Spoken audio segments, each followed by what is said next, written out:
વિજ્ઞાન જગત પ્રસ્તુત કરતા દીપશિખા દુર્ગાપાલ. નમસ્કાર શ્રોતા મિત્રો, આકાશવાણી પર પ્રસ્તુત છે વિજ્ઞાન અને જિજ્ઞાસાનો સંગમ, એટલે કે કાર્યક્રમ વિજ્ઞાન જગત. આપણા શાસ્ત્રોમાં સ્વાસ્થ્યનું મહત્વ સમજાવતો એક સુંદર શ્લોક છે.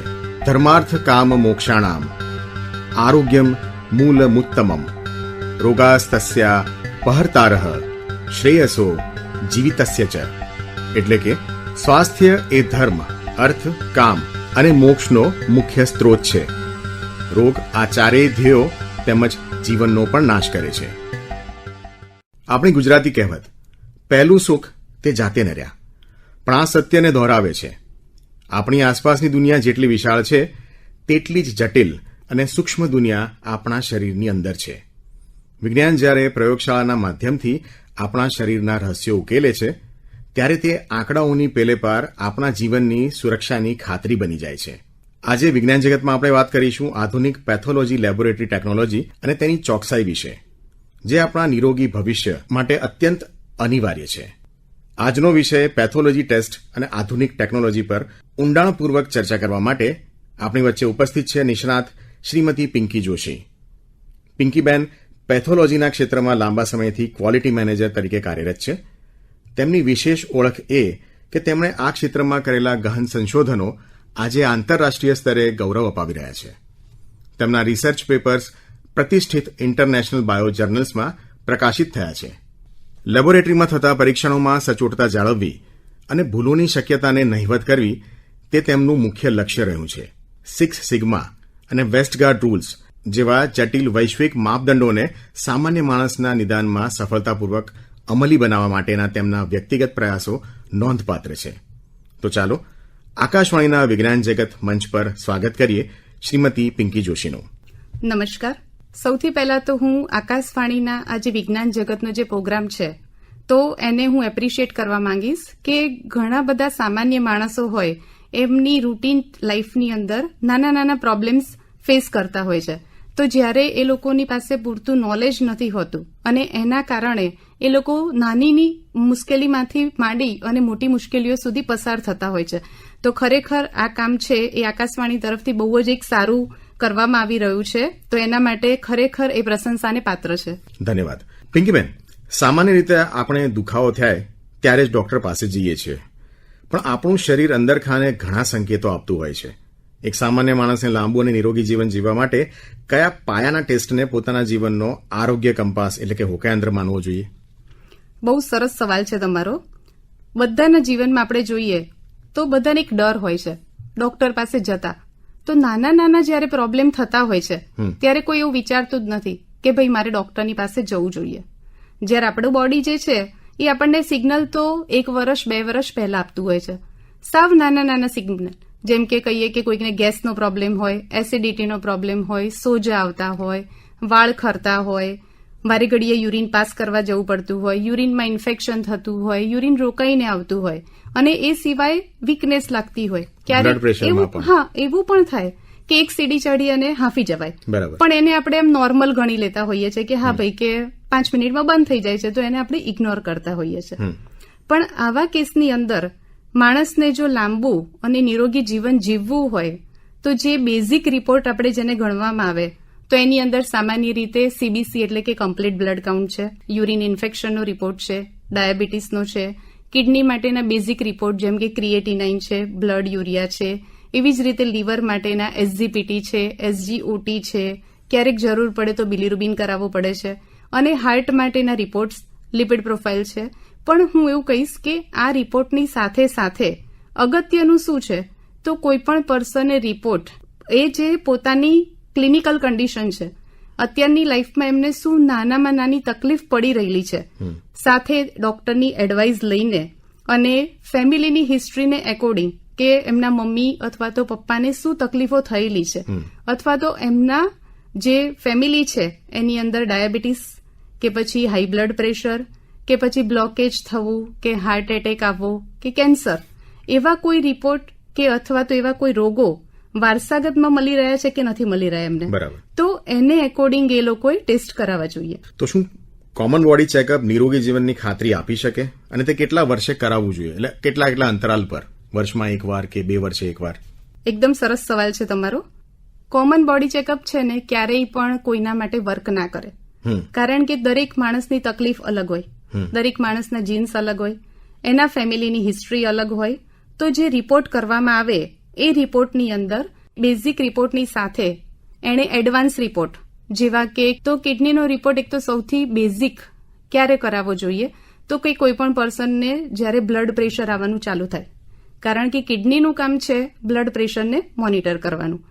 એ સિવાય ક્યારેક પગમાં સોજા આવવા માંડે, યુરિન વારે ઘડીએ પાસ કરવું પડતું હોય, બીપીમાં બહુ જ ફ્લક્ચ્યુએશન થતું હોય, તો એવા કેસની અંદર કિડની માટેના જે સામાન્ય રિપોર્ટ છે એના સિવાય GFR કરીને, એટલે કે એના ફિલ્ટ્રેશન માટેનો રિપોર્ટ આવે છે, યુરિન આલ્બ્યુમિન ક્રિએટિનાઇન રેશિયોનો રિપોર્ટ આવે છે, યુરિન માઇક્રો આલ્બ્યુમિન છે, તો એવા રિપોર્ટ કરાવવા જોઈએ. એવી જ રીતે ડાયાબિટીસ હોય તો ડાયાબિટીસ માટે પણ જે સામાન્ય લોકો ફાસ્ટિંગ PPBS અને 3 મહિનાનું એવરેજ HbA1c નો રિપોર્ટ કરાવતા હોય છે, એના બદલે એના માટેના એડવાન્સ રિપોર્ટ આવતા હોય છે, જેમ કે C પેપ્ટાઇડ છે, ઇન્સ્યુલિન ફાસ્ટિંગ PPBS છે, કોર્ટિઝોલ AMPM છે, હોમા IR નો રિપોર્ટ છે.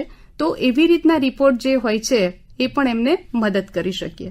પહેલા એવું હતું કે હાર્ટ એટેક એક સર્ટેન એજ પછી આવતો હોય છે, પણ હવેનો સિનારીઓ બદલાઈ ગયો છે. બહુ જ નાની ઉંમરના જે વ્યક્તિ હોય છે એની અંદર પણ હાર્ટ એટેક આવવાનું પ્રમાણ વધી રહ્યું છે.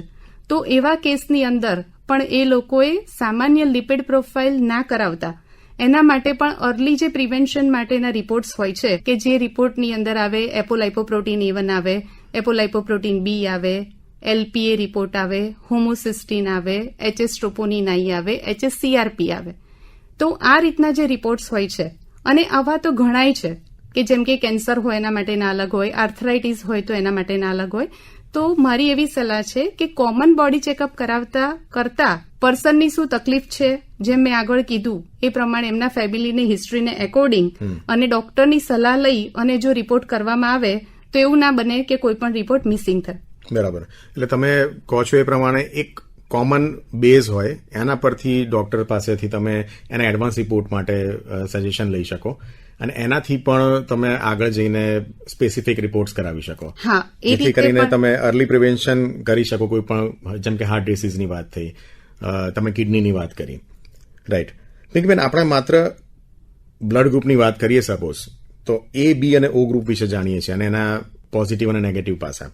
જ્યારે બ્લડની જરૂર પડે ત્યારે ક્યારે આ બ્લડ ગ્રુપ ક્યારેક ખોટું નીકળી જાય, કે એવું થાય કે ભાઈ કોઈક બ્લડ બેંકમાં ગયું છે અને એણે બ્લડ ગ્રુપ માંગ્યું તેને બ્લડ ગ્રુપ મળ્યું.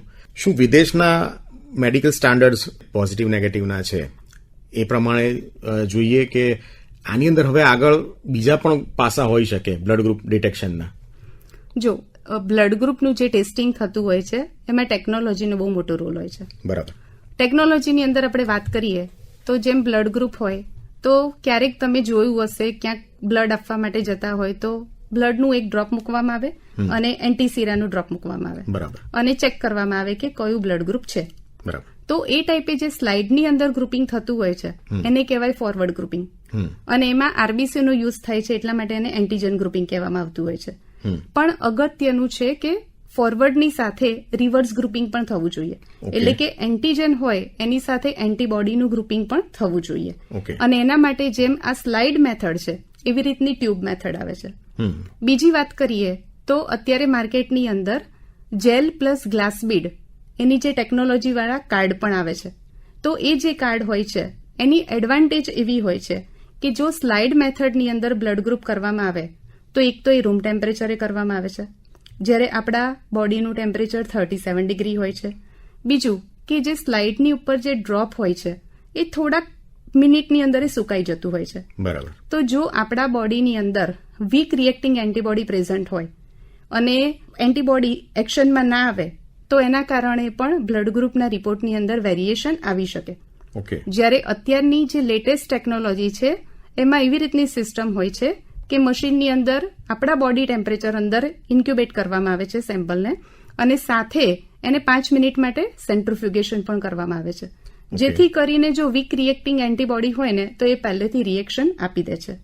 બીજું કે એ જે કાર્ટ્રેજ હોય છે એની અંદર ફોરવર્ડ અને રિવર્સ ગ્રુપિંગની સાથે કંટ્રોલ પણ હોય છે, જેથી કરીને જે ડિવાઇસની અંદર ટેસ્ટિંગ કરવામાં આવે છે એ ડિવાઇસ ઓકે છે કે નથી એનું પણ એક ખાતરી થઈ જતી હોય છે.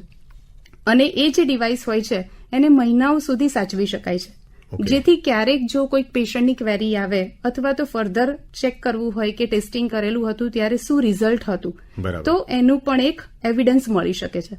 બીજું એવું છે કે જે આપણે ક્યારેક સબટાઇપ માટે સાંભળ્યું હોય કે એ સિવાય એના કોઈ સબટાઇપ પ્રેઝન્ટ હોય કે બી બ્લડ ગ્રુપ હોય કે બોમ્બે બ્લડ ગ્રુપ કેવું હોય, તો જ્યારે ફોરવર્ડ અને રિવર્સ ગ્રુપિંગ બંને એક સાથે કરવામાં આવે તો જ્યાં ફોરવર્ડ અને રિવર્સ ગ્રુપિંગ મેચ ના થતા હોય તો એવા કેસની અંદર પણ પોસિબિલિટી છે કે લેબોરેટરીમાંથી કહેવામાં આવે કે તમે કોઈ ટર્સરી સેન્ટર ઉપર અથવા તો બ્લડ બેંકની જે અંદર જઈ અને તમારા બ્લડ ગ્રુપ છે એને તમે ચેક કરાવી શકો છો, જેથી કરીને કંઈક અંદર બીજા કોઈ સબટાઇપ હોય કે કોઈક ઇન્ટરફિયરન્સ જો પ્રેઝન્ટ હોય ને તો પણ પહેલેથી ખબર પડી શકે.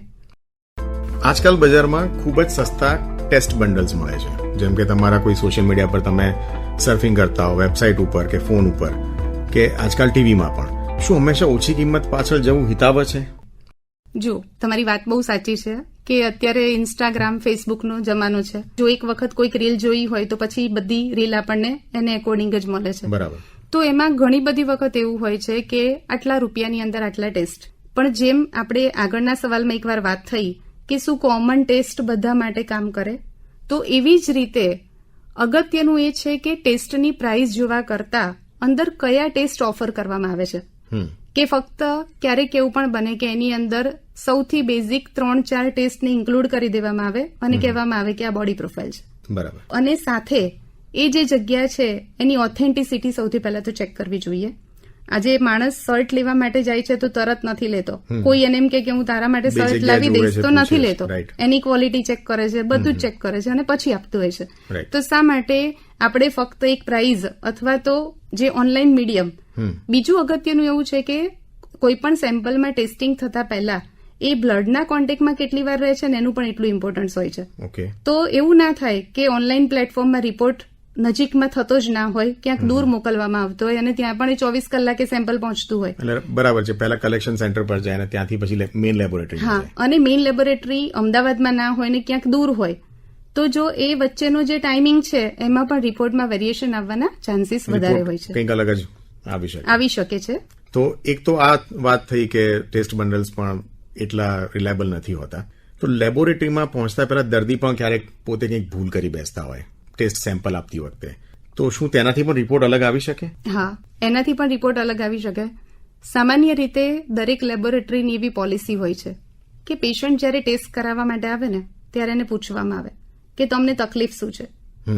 તો 50 થી 60% લોકો એવા હોય છે કે એવું કહે છે કે અમને કશું જ નથી, ભલે એમને તકલીફ હોય પણ એવું કહેવામાં આવે કે આ રૂટીન ચેકઅપ છે.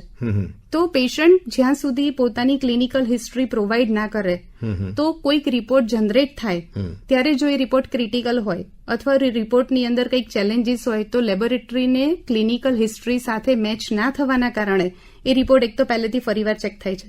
ફરીવાર ચેક થયા પછી પણ લખાવ્યું હોય કે રૂટીન ચેકઅપ છે, પણ રૂટીન ચેકઅપની અંદર સામે જો રિપોર્ટ કંઈક અલગ જ ટાઈપનો આવતો હોય તો એવા કેસમાં પેશન્ટનું ફરીવાર બ્લડ લેવાની પણ જરૂર પડે છે. તો પેશન્ટે પોતાના એન્ડથી પૂરી ટ્રાન્સપરન્સી સાથે જે સાચી તકલીફ છે એને પણ એ પણ પાસ ઓન કરવી જોઈએ. બીજું કે અમુક રિપોર્ટ એવા છે કે જે ભૂખ્યા પેટે કરવાના હોય, 10 થી 12 કલાક ભૂખ્યું પેટ હોય. હવે ઘણા લોકો 10 થી 12 કલાક ભૂખ્યું પેટ ફોલો ના કરે. બરાબર છે. બીજું એવું વિચારે કે ભાઈ રિપોર્ટ ક્યારે કરાવો, તો કે મને તાવ આવ્યો છે, બહુ જ તબિયત ખરાબ છે તો હું બોડી ચેકઅપ કરાવી લઉં. તો જ્યારે તાવ આવે છે ત્યારે શું થાય છે કે બોડીની અંદર નોર્મલ પેરામીટરની સાથે એબનોર્મલ જે પેરામીટર્સ હોય પણ એમાં વધારેમાં વધારે વેરિએશન મળતું હોય છે લિપિડ પ્રોફાઇલની અંદર. કે HDL ધારો કે 50 રહેતું હોય ને પણ મેલેરિયા પોઝિટિવ હોય કે તાવ આવતો હોય તે ઘટીને સીધું 10 કે 15 ઉપર આવી જાય. બરાબર. ટ્રાઇગ્લિસરાઇડ હોય તો એનું લેવલ ફોલ્સ હાઈ થઈ જાય. તો બીજા બધા રિપોર્ટ હોય જે નોર્મલ હોય છે એમાં વેરિએશન આવે. તો જ્યારે પેશન્ટને તાવ આવતો હોય અથવા તો સિવિયર ઇલનેસ હોય તો એ વખતે એને એકોર્ડિંગ ટેસ્ટ કરાવવા જોઈએ, નહીં કે નોર્મલ હેલ્થ ચેકઅપ. બરાબર. પછી અહીંયા આપણા ત્યાંની એક જે પેટર્ન કહેવામાં આવે કે રવિવાર હોય એટલે મેજોરિટી લોકોને બહાર જમવાનું હોય. હવે આગલા દિવસે જો સેન્ડવિચ ખાવા માટે જઈએ પણ કે ભાઈ ચીઝ વાળી સેન્ડવિચ ડબલ ચીઝ તમે એડ કરજો, અને બીજા દિવસે સવારમાં જઈ અને લિપિડ પ્રોફાઇલ માટે સેમ્પલ આપે તો પણ એમાં ફેરફાર આવી શકે. તો આવી વસ્તુઓનું પણ ધ્યાન રાખવું પડતું હોય. હવે આ તો થઈ દર્દીઓએ કે જેની રિપોર્ટ કરવાનો છે એમની સાવચેતીની વાત.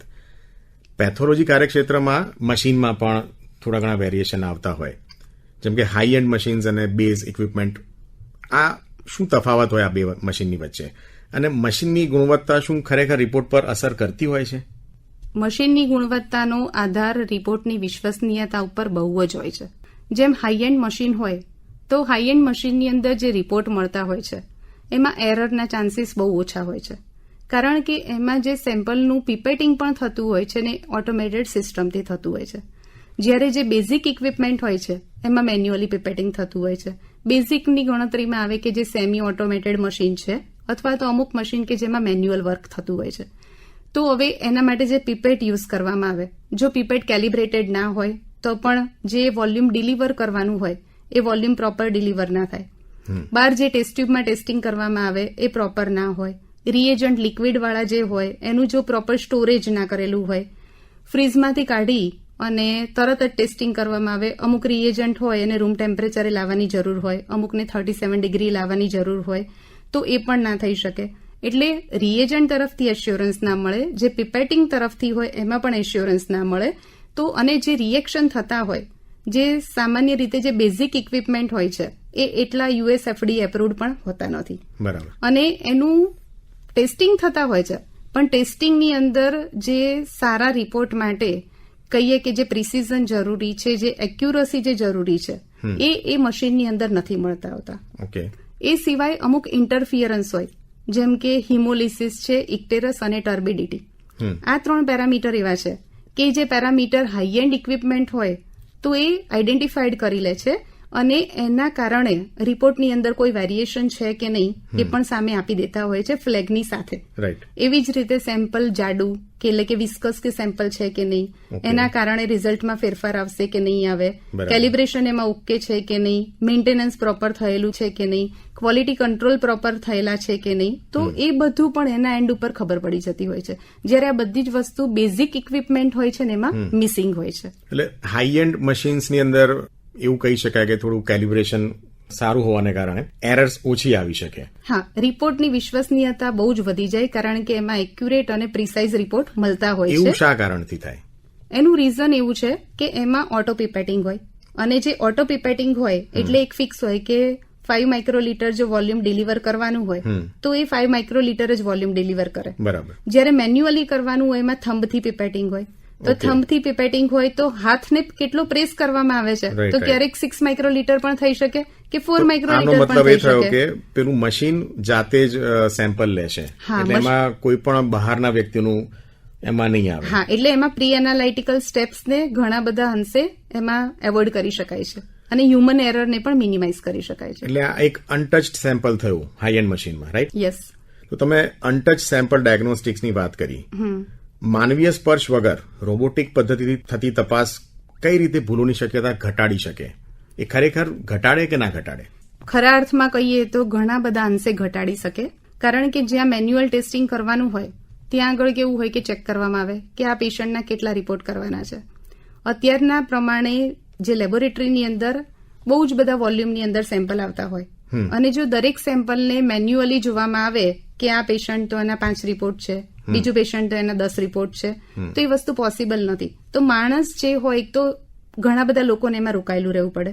બીજું, દરેક સેમ્પલને મેન્યુઅલી વર્ક કરવામાં આવે તો જે ટર્ન અરાઉન્ડ ટાઈમ કહીએ કે પેશન્ટને જે રાઈટ રિપોર્ટ રાઈટ ટાઈમે જે મળવો જોઈએ એમાં પણ ડિલે થાય. બરાબર. પણ જો અનટચ્ડ સેમ્પલ ડાયગ્નોસ્ટિક પ્રોસેસ છે એનાથી સેમ્પલને પ્રોસેસ કરવામાં આવે તો જે પર્સન ટેસ્ટિંગ કરે છે તો એને પણ ઇન્ફેક્શન લાગવાના ચાન્સીસ બહુ ઓછા થઈ જાય છે.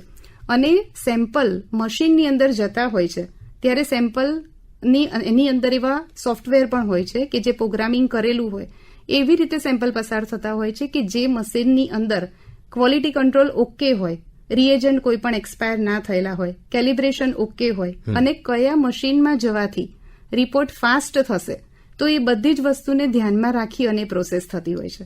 ઓકે, આપણે લેબોરેટરીમાં વપરાતા સૌથી સામાન્ય સામાન જેવા કે ટેસ્ટ ટ્યુબ હોય કે એમાં વપરાતી જેલ હોય એના પર ખાસ ધ્યાન નથી આપતા, આપણે એને ટેકન ફોર ગ્રાન્ટેડ લઈ લઈએ છીએ. શું એક સસ્તી ટેસ્ટ ટ્યુબ હાઈટેક મશીન દ્વારા થતા મોંઘા ટેસ્ટના રિપોર્ટને પણ બગાડી શકે? 100% બગાડી શકે. જે ટ્યુબ હોય છે જે લેવામાં આવતું હોય છે તો એની જે પ્લાસ્ટિક એનું મટીરિયલ કેવું છે, એમાં જે બૂચ વપરાતું હોય છે, ઉપર જે લીડ હોય છે એની ક્વોલિટી, અંદર વેક્યુમ હોય, જેલ જે હોય છે એ બધાની જ ક્વોલિટી અફેક્ટ કરતી હોય છે. તો એના કારણે પણ એવું બની શકે કે એનાલાઇટિકલ પાર્ટ એટલે કે ટેસ્ટિંગનો પાર્ટ હાઈ એન્ડ ઇક્વિપમેન્ટથી કરેલો હોય, 100% ઓકે હોય, પણ જે પ્રાઇમરી કહેવામાં આવે એવું કહેવાય કે આખા વર્લ્ડની અંદર 70% જેટલી ભૂલો પ્રી એનાલાઇટિકલ ફેઝમાં થાય છે. જ્યારે સેમ્પલ લેવામાં હા, સેમ્પલ લેવામાં આવે છે ત્યારે એમાં ઘણા બધા કારણ હોય, એમાંનું એક કારણ ટ્યુબ પણ છે. તો જો ટ્યુબની ક્વોલિટી પ્રોપર ના હોય તો પછી એનાલાઇટિકલ ફેઝમાં ગમે તેટલી ક્વોલિટી મેન્ટેન કરવામાં આવે ને તો રિઝલ્ટ ખોટા આવવાની પૂરેપૂરી શક્યતા રહેલી હોય છે. ઓકે, હવે ઘણી વખત આપણે ટેસ્ટ કરાવવા જઈએ તો કોઈ લેબની ઉપર ક્યાંક NaBl એવા અક્ષરો લખ્યા હોય છે, તો એક સામાન્ય દર્દી માટેનો અર્થ શું થાય? લેબોરેટરી માટે આપણે વાત કરીએ તો સૌથી પહેલા કહું તો NaBl હોય છે ને એ કોઈ ઓર્ગેનાઇઝેશનને નથી મળતું, NaBl ટેસ્ટને મળે છે. ઓકે, અને NaBlની પણ ગાઈડલાઈન પ્રમાણે કે જો લેબોરેટરીના બધા જ ટેસ્ટ NaBlના સ્કોપમાં હોય તો જ લેબોરેટરી બહાર NaBl એક્રિડેટેડ વર્ડ વાપરી શકે. ઓકે, અથવા તો ફક્ત ને ફક્ત એવું મટીરિયલ કે જેની અંદર બધા જ ટેસ્ટ NaBlના સ્કોપમાં હોય એની અંદર વાપરી શકતા હોય. અને NaBl નું જયારે ઓડિટ આવતું હોય છે ત્યારે એ લેબોરેટરીમાં આવીને એની મેથોડોલોજી, કેવી રીતે ટેસ્ટ કરવામાં આવે છે, કયા રિએજન્ટ વાપરવામાં આવે છે, internal quality control, external quality control okay છે કે નહીં, એ બધાના બેઝિસ ઉપર ચેક કર્યા પછી એમને એ ટેસ્ટ સ્કોપમાં આપતા હોય છે. સામાન્ય માણસે શું કરવું જોઈએ કે કોઈ પણ રિપોર્ટ કરાવવાનો હોય ત્યારે લેબોરેટરીમાં જઈને પૂછવું જોઈએ કે આ રિપોર્ટ તમારા NaBlના સ્કોપમાં છે કે નથી. ઓકે, અને રિપોર્ટ જે NaBlના સ્કોપમાં હોય તો એમાં રિપોર્ટની નીચે QR કોડ હોય છે. એ QR કોડને જો સ્કેન કરવામાં આવે તો એ લેબોરેટરીનું સર્ટિફિકેટ ઓપન થતું હોય છે અને એનો સ્કોપ પણ ઓપન થતો હોય છે. રાઈટ. તો એ રીતે પણ એ લોકો ખાતરી કરી શકે છે. વિજ્ઞાનની દુનિયામાં આંતરરાષ્ટ્રીય સ્તરે જે વેસ્ટગાર્ડ નિયમો છે તે દર્દીના રિપોર્ટ માટે ડિજિટલ વોચડોગ તરીકે કેવી રીતે કામ કરે છે, અને ઉપરાંત પેથોલોજીમાં 6 સિગ્મા આ શું છે? ગણિતની આ એક પદ્ધતિ કઈ રીતે ખાતરી કરે કે લોહીના ટીપાની તપાસમાં ભૂલની શક્યતા નહિવત કરી શકાય? વેસ્ટગાર્ડ રૂલ્સની જે તમે વાત કરી તો વેસ્ટગાર્ડની રૂલ્સની જે સ્થાપના થયેલી હતી એ આજથી 45 વર્ષ પહેલા 19મી માર્ચના દિવસે થયેલી હતી. અને દરેક લેબોરેટરીની અંદર જે પેશન્ટના ટેસ્ટિંગ ચાલુ કરતા પહેલા રિપોર્ટ સાચા આવશે કે નહીં, એટલે કે ટેમ્પરેચર ઓકે છે, રિએજન્ટ ઓકે છે, બાકીની એની સિસ્ટમમાં કઈ ચેન્જીસ છે કે નહીં ઓનબોર્ડ સિસ્ટમની અંદર, એ બધું વેસ્ટગાર્ડ રૂલ્સ હોય છે વેરીફાઈ કરતું હોય છે. કે જો વેસ્ટગાર્ડ રૂલ્સ ઓકે હોય, રેન્જની અંદર હોય, એનો મતલબ કે તમે પેશન્ટના ટેસ્ટિંગ કરી શકો છો એક ખાતરી સાથે, અને પેશન્ટના રિપોર્ટને તમે ઇસ્યુ પણ કરી શકો છો. હવે જ્યાં આપણે વાત કરીએ કે પેથોલોજીની અંદર સિગ્મા, અત્યાર સુધી જે સિગ્મા છે એ મોટોરોલા કંપનીએ ઇન્વેન્ટ કરેલું હતું ને મેન્યુફેક્ચર ઇન્ડસ્ટ્રીની અંદર વપરાતું હતું, પણ હવે એનો યુઝ ધીમે ધીમે પેથોલોજીની અંદર પણ આવ્યો છે. 6 સિગ્માનો મતલબ કે 6 સિગ્મા એટલે કે 3.4 ડિફેક્ટ્સ પર મિલિયન. હા, તો 6 સિગ્માના કારણે એક ખાતરી મળે છે કે આ લેબોરેટરીની અંદર કે જેમાં 6 સિગ્મા પેરામીટરમાં એચીવ કરતા હોય, અથવા તો એની જે પ્રી એનાલાઇટિકલ, એનાલાઇટિકલ અને પોસ્ટ એનાલાઇટિકલ પ્રોસેસ હોય છે એમાં જો 6 સિગ્માની ખાતરી હોય તો ભૂલોને બહુ જ નહિવત કરી શકાય છે. એટલે જેટલી ભૂલ ઓછી એટલા રિપોર્ટની એક્યુરસી વધારે, અને રિપોર્ટની એક્યુરસી સારી હોય તો પેશન્ટની ટ્રીટમેન્ટ પણ એટલી ફાસ્ટ થઈ જાય છે, અને બીજું કે જે ક્લિનિશિયન હોય છે એમનો રિપોર્ટ ઉપરનો ટ્રસ્ટ વધી જાય છે. બરાબર. આભાર પિંકીબેન. આજે આપની સાથેના સંવાદ દ્વારા અમને પેથોલોજીની એ જટિલ છતાં અત્યંત મહત્વની દુનિયાને નજીકથી જાણવાની તક મળી. આના સિવાય હું મારો એક્સપિરિયન્સ એક શેર કરવા માટે માંગીશ તમારી સાથે. ટેકનોલોજીનું ઇમ્પોર્ટન્સ કેમ છે. આજથી 8 વર્ષ પહેલા એક પર્સને આઈવીએફ કરાવેલું હતું, 42 યર ફિમેલ હતા, Okay. એમને ટ્વિન્સ હતા, એની પહેલા 2-3 વખતના આઈવીએફમાં ફેલ ગયેલા હતા, મલ્ટિપલ મિસકરેજ થયેલા હતા, અને એક રિપોર્ટ હતો કુમ્સ ટેસ્ટ કરીને આવે છે, ઓકે એમાં ડાયરેક્ટ કુમ્સ ટેસ્ટ આવે, ઇનડાયરેક્ટ કુમ્સ ટેસ્ટ આવે. તો એક ટેકનોલોજીની અંદર એ રિપોર્ટ પોઝિટિવ હતો, સ્ટ્રોંગ પોઝિટિવ હતો, પણ લેબોરેટરીની પણ અમુક પોલિસી હોય કે આ રિપોર્ટ પોઝિટિવ આવે તો બીજી ટેકનોલોજી ઉપર એકવાર ચેક કરી લેવું, Okay. કારણ કે એના આધારે ડિસિઝન બદલાઈ જતું હોય છે. બરાબર. તો બીજી ટેકનોલોજીની અંદર એ રિપોર્ટ ટોટલી નેગેટિવ આવતો હતો. એટલે જો રિપોર્ટ પોઝિટિવ ઇસ્યુ કરવામાં આવે તો પણ ઇસ્યુ થઈ શકે, નેગેટિવ ઇસ્યુ કરવામાં આવે તો પણ ચેલેન્જીસ આવી શકે. બરાબર. તો પેશન્ટની સાથે પૂરી ટ્રાન્સપરન્સીથી એમને પાસ ઓન કરવામાં આવ્યું કે આવી રીતની મેટર છે. ઓકે એમણે પણ બહુ સફર કરેલું હતું, 42 વર્ષ હતા, એટલે એમણે પણ એમ કીધું કે વાંધો નહીં, તમે અમારું ફરીવાર બ્લડ લો. ઓકે અને એ ફરીવાર બ્લડ લઈને બીજા દિવસે સેમ પ્રોસેસ કરી, સેમ રિઝલ્ટ. અગેન પેશન્ટની સાથે એમના કન્સન્ટ લઈ અને એ રિપોર્ટને બહાર બોમ્બે અને કેરાલા મોકલવામાં આવ્યું, ઓકે અને ત્યાંથી એ રિપોર્ટ પોઝિટિવ આવ્યો કે બરાબર. જેના બેઝ ઉપર પીડિયાટ્રિકે એ બંને બાળકો જન્મતાની સાથે એમનું બ્લડ ટ્રાન્સફ્યુઝન કરીને બંને બાળકોને બચાવી લીધા. ઓકે તો કોઈ ટેકનોલોજીમાં રિપોર્ટ જો પોઝિટિવ આવી રહ્યો છે તો દરેકની એડવાન્ટેજ ડિસએડવાન્ટેજ હોય, પણ જો પોઝિટિવ આવી રહ્યો હોય તો એને થરોલી એનું એનાલિસિસ કરી અને કોઈકની લાઈફ બદલી શકાય છે. તો હાઈ એન્ડ ટેકનોલોજીનો રોલ આવા કેસની અંદર બહુ જ ઇમ્પોર્ટન્ટ સાબિત થાય છે. સાચી વાત છે. પિંકીબેન, આપનો ખૂબ ખૂબ આભાર. ધન્યવાદ. Thank you. શ્રોતા મિત્રો, આજના વિજ્ઞાન જગત કાર્યક્રમમાં આપણે જાણ્યું કે કેવી રીતે આધુનિક મશીનો અને વૈજ્ઞાનિક પદ્ધતિઓ આપણા સ્વાસ્થ્યની રક્ષા માટે રાત દિવસ કાર્યરત હોય છે. હંમેશા યાદ રાખજો કે સાચું નિદાન એ જ સાચી સારવારનો પ્રથમ અને સૌથી મહત્વનો તબક્કો છે. જ્યાં તર્કની સરવાણી ફૂટે અને સત્યનો ઉદય થાય, જ્યાં અનુભવના ભાથામાં સચોટતાની જ્યોત પ્રગટાય, અને ત્યારે જો આપણે એક ડગલું સમજણનું લઈએ, હજારો રહસ્યો ઉકેલાય. ચાલો એવા જ કોઈ અદ્રશ્ય પથ પર સાથે ડગ માંડીએ, જ્ઞાનથી વિજ્ઞાનની સફરે. આજના વિજ્ઞાન જગત કાર્યક્રમમાં અત્યારે બસ આટલું જ. આશા છે કે આ માહિતી તથા સ્વાસ્થ્ય પ્રત્યેની જાગૃતિમાં વધારો થયો હશે. ફરી મળીશું એક નવા વિષય સાથે. ત્યાં સુધી આકાશવાણી પર કાર્યક્રમ સાંભળતા રહેશો. આવજો.